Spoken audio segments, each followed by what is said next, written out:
All right, we finally got another one done over here at SWR&C. It's a 1934 Ford Coupe. Now, this is a replica. It was from a company called Street Beast. They went out of business, and the owner has been very, very artistically unique on this vehicle, because a Street Beast car, basically what they look like. They're a one-piece body with fiberglass fenders molded to the body. You can see that this is just a nice, solid one-piece body car. And what the owner's done is that he took his car, cut all the fenders off, the running boards, and made a nice little juicy hot rod highboy.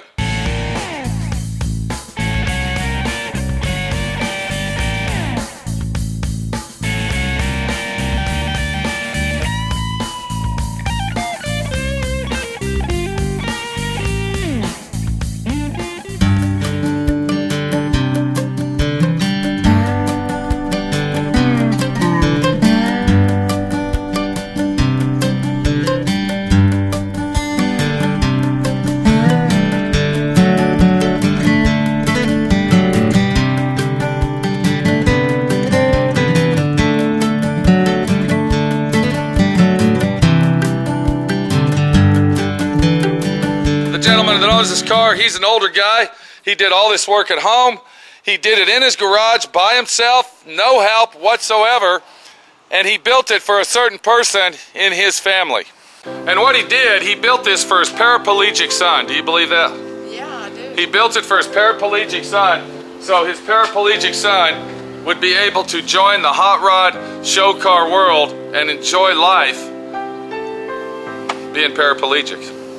I mean, what can you say about that? You know what I mean? Yeah. And if you look right here, you can see our favorite guy, our favorite buddy, Mr. Omar, the interior guy, did all the interior on this and did a hell of a fucking job. I can't believe that I didn't have to go back and do anything else to it besides clean it off a little bit. He made speaker pods down here for the speakers, and, you know, I mean, just did a great job on the whole interior. So this is the very first job that Omar, the interior guy, has actually done without any complaints or bitching or hollering whatsoever. This is a good example of, if you want to get off your fucking ass and you want to do something in life, you can do it. This guy here, he's in his, what is it, mid-60s? How old is he? I don't know, probably. You met him? Well, but I didn't ask him how old he was. Okay. How old does he look? Like our age, a little older maybe. Okay, so he's what, 50s, early 60s? Mid-50s, maybe late 50s, well, I don't know. He got off his ass, he did this job. We repainted it. With a little imagination, he made it a really unique Exactly. car. Look at the brackets that he made down here for his headlights, and, you know, he did this and he did that, and he had to restructure this part here to make that part work, and, you know, he did it himself, and he did it his fucking way. Basically, that's all I can say, am I right? And you know what? If you want to get off your ass and you want to do something in life, this is a good example right here, the 1934 Highboy Coupe. That was a one-piece, solid body, fiberglass kit car. The guy took the car and made his dream come true for him and his son. All we did is paint it. He did everything else to it. I did a few modifications to it, helped him out do this, do that, get some panels straightened out. But you know what? He did 90% of this, and I think did a hell of a fucking job doing it. What do you think, Manny? It's a great little car, and it looks so unique. It's a great fucking car. They're going to have a wonderful time in it. It's beautiful, and I wish the best for him and his paraplegic son, and hope the world for him, because, you know, a dream has come true that will be out there in the hot rod world, the show car world, and this car will probably be in their family for the rest of their life.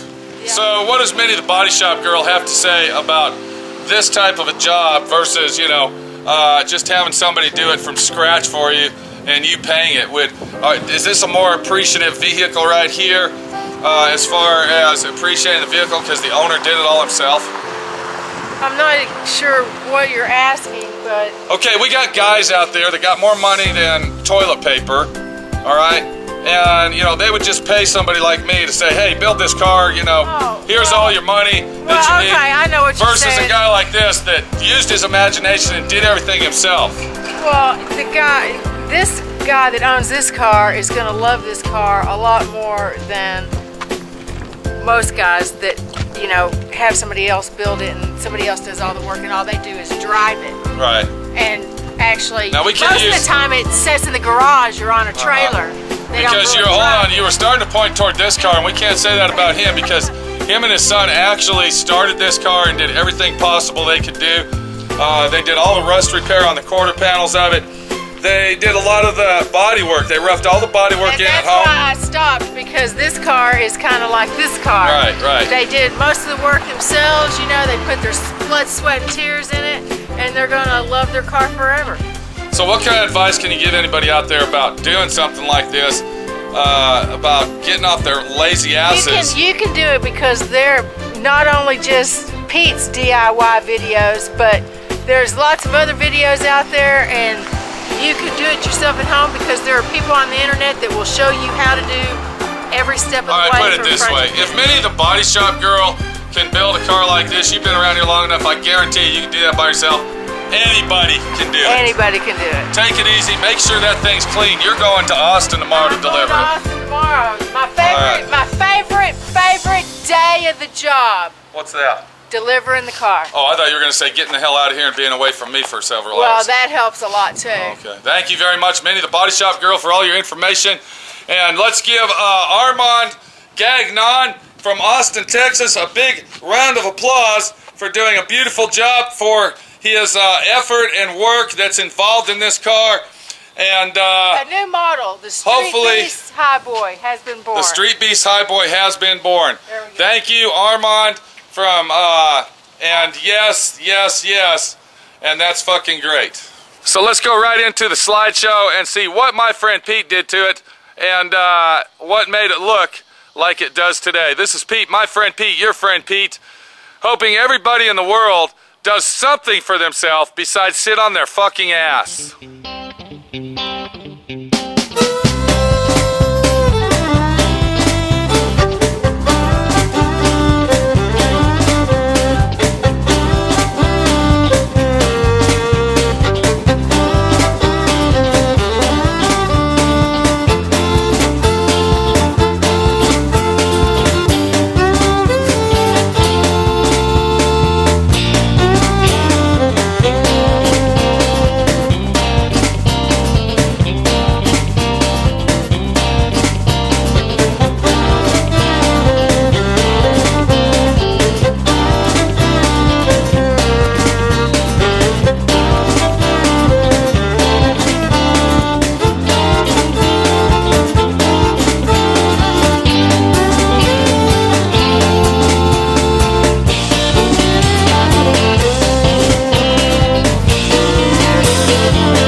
Well, it's 4:45 in the morning.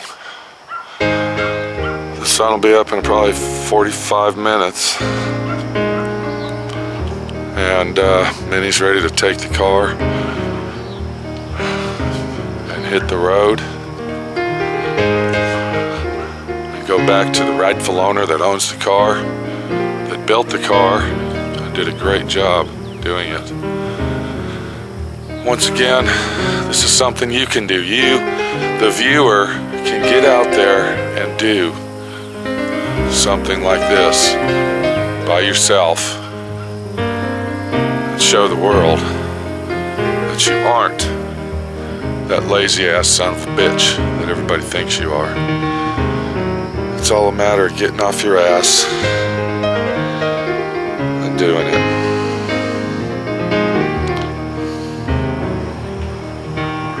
So always remember, as you look at yourself in the mirror, or even watch this video, that the world has not come to an end, and nobody's forgotten about you and left you on the shelf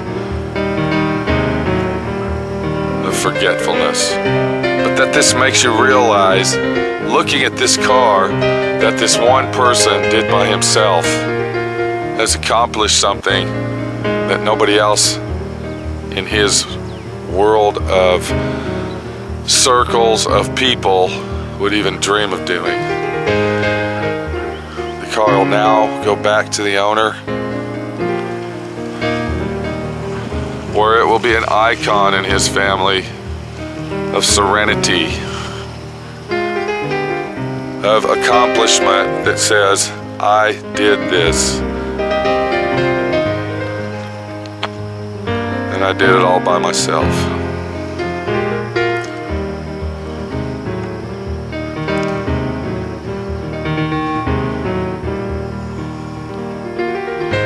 Now it's time for my friend Pete to get the shop doors open on a Sunday and start getting her done. Because that's what life is all about. Accomplishing, working, and surviving. We'll see you later. Take it easy. And always remember, you can fucking